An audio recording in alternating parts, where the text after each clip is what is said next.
Hey guys, Ryan Blair here at Kaizink, showing you step number 3 in proofing out garments using the new combine template.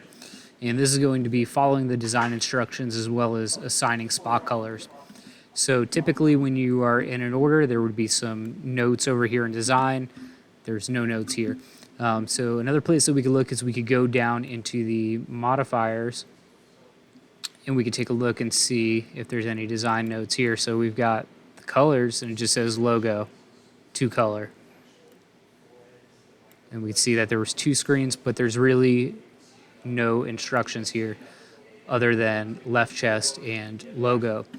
So I did a little bit of research. Typically what you would do is you would then email the sales agent and CC design and ask for more clarification. Hey, what exactly are we doing on this? There weren't clear instructions. Another thing that you could do is you could look in the customer's history and see the last time that they did a screen print job. So we know it's just the logo on the left chest, so I did happen to locate the last time we've screen printed their garments. And so I'm gonna grab their logo here, and it also has the colors that we used last time. So I'm just gonna select those as well and copy them. And then I'm just gonna come over here and I'm gonna click on my art swatch and I'm just gonna paste them in. So I'm going to kick that off to the side. We always keep our production ready full-size artwork off to the side. And we're just going to go ahead and move these swatches over so it looks a little cleaner. And if we look up above our placement here, when you turn on these different placements, you're going to see different information populates. And what you're going to find there is going to be our standard widths as well as our maximum minimums, as well as maybe any other information that may be relevant for that particular placement. And so if we look, our standard width for a left chest above pocket is going to be 3 1/4. So that's where we're going to start. You can't really see. Let me slide it down. So we're just going to click on our artwork here, make sure that the proportions are locked, and we're going to do 3.25. And again, we're going to keep that off to the side.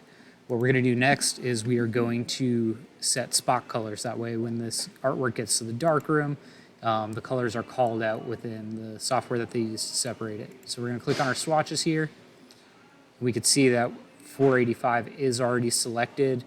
And if we click on the white, white is also selected. Now, if those were just standard colors, non-Pantone colors, what you would do is, and unfortunately, Illustrator seems to kick out our libraries every now and again. So we're going to go to Other Library, Kaizink, Design, Illustrator Settings, and then Swatches, and we're going to import this Freetone library here. And then we're going to type in 485. So if that was the case, you would, select your red, and you could change it to 485C, and then you would do the same for white. We do have some basic colors that are into the template already, like white and black.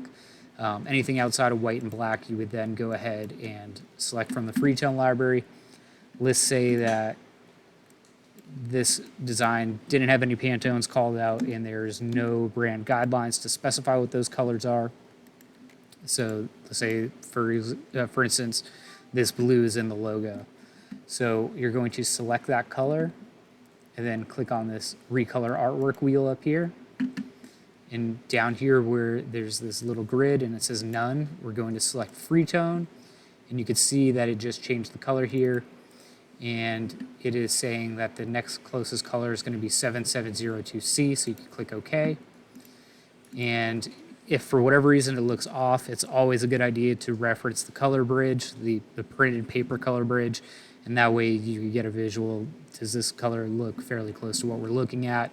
Or if you did have a customer provided sample that we were matching, you could then use the color bridge to match the colors on the shirt exactly and just use this method here using the Freetone library to assign your colors.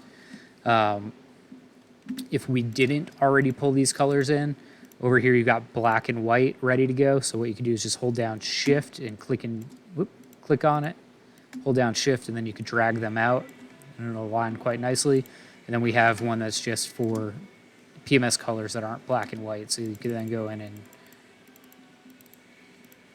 if it'll let me type here, you could say, 485C, and then change the color swatch there as well. Okay, now that's it for this step. So stay tuned for step 4, which is going to be placing this artwork onto the garment. Thanks for watching.